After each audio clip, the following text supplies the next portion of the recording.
Hi guys! Today I thought I would talk a little bit about what it was like for me just going through the process of initially getting help and being diagnosed with fibromyalgia. A lot of my depression-related symptoms started around the spring of my freshman year of college.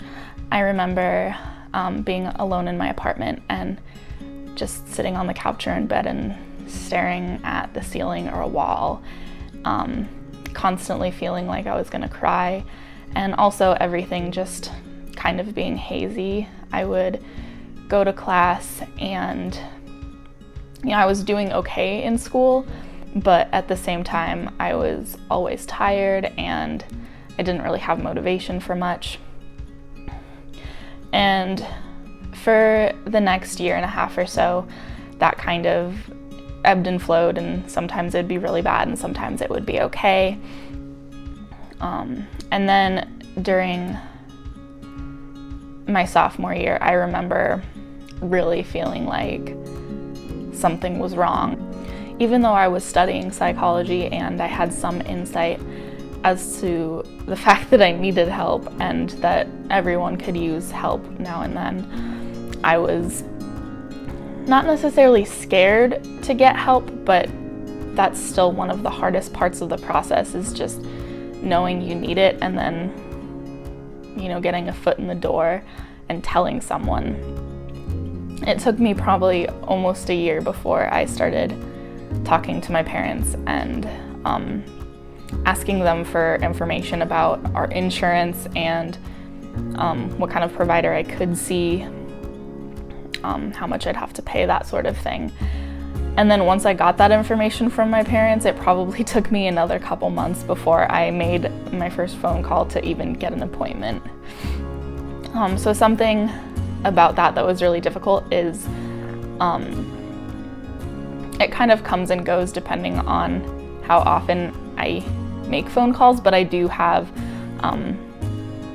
some amount of anxiety when making phone calls. So I would dial the phone number for my therapist's office and stare at it, and I would be sweating and shaking and my heart would be pounding, and I would just have this breathless feeling like I was about to die. So I went through that quite a few times before I actually hit send and called to make an appointment, and the first time I did, the phone went to voicemail, so I had to leave a message and then wait for them to call me back.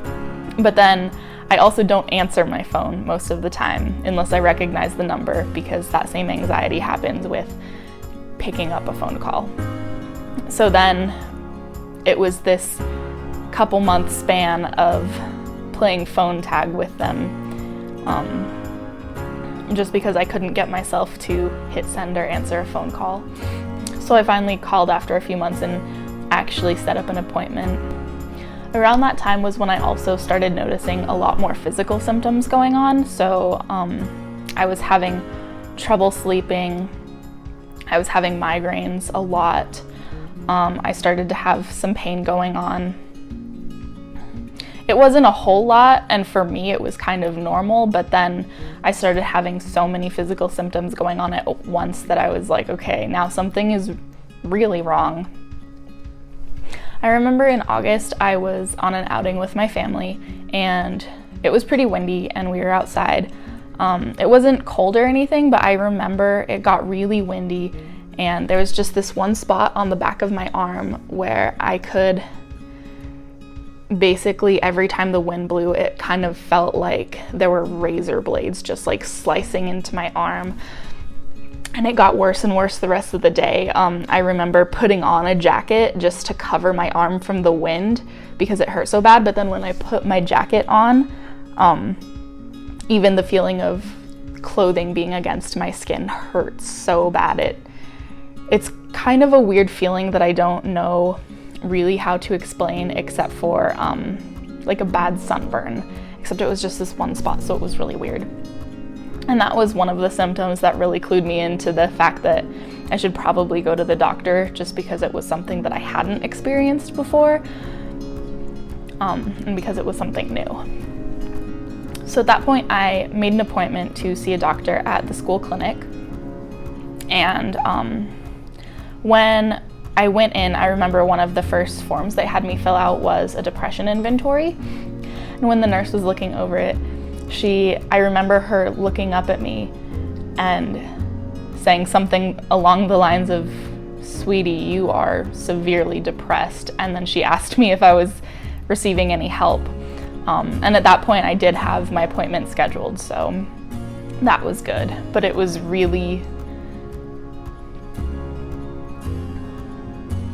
it wasn't exactly eye-opening because I knew I wasn't okay, but it was just a different type of experience to have someone say, or to have someone else recognize that you're not okay, because a lot of times people don't know. So then when I was talking to the actual doctor and she asked, why I had the appointment, I had this list in the back of my planner with all of the symptoms that I'd been experiencing. And when I kind of opened it, I said, well, I kind of have a lot going on. And she kind of had a frown on her face and said that I'd have to make a different appointment for each thing so that she could address each symptom. And I just kind of knew in my gut that it was all related. So I asked her if I could just go down the list and, see what was going on. Because in my mind, feeling like things really were related, I wanted to treat what was causing it more than just the individual symptoms, and that worked to my benefit a lot. So after I went down the list of things that I had been dealing with, she said there were a few tests that she wanted to run. They had to rule out different forms of autoimmune diseases like lupus. They did tests to see if I had arthritis. I had to do